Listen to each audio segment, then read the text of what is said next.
দেখুন আমরা ধানবাদ যাচ্ছি ছট পুজোর জন্যে, ট্রেনে ওয়েট করছি, ট্রেন আসেনি।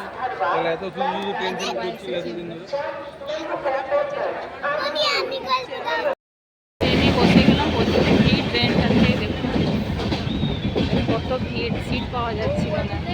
আমার ছেলে আর পরের ছেলে ওপরে বসে গেছে, সিট নিচে পাওয়া গেল না, তাই আমি এক জায়গায় আমার বোনের হাসবেন্ড দাঁড়িয়ে আছে। প্রচুর ভিড় আছে। ফাইনালি বাড়ি চলে এলাম, রান্না হচ্ছে। কি রান্না করছো মাম্মি? ছোলার ডাল আছে, লাউ আছে, এই ছোলা ডাল মা, এদিকে লাউ তরকারি হবে, এদিকে মামি শাক ভাজছে, এখানে কুমড়ো তরকারি হয়ে গেছে, আর এটা ফুলকপি আলু তরকারি, এটা কুমড়ো তরকারি। আর এখনো ডালটা হচ্ছে, আর লাউয়ের তরকারি হবে, আর মামি এদিকে ভাজছে, আর এদিকে মা হচ্ছে। দুদিকে দুজন রান্না করতে হবে, তাড়াতাড়ি হবে সাইজ।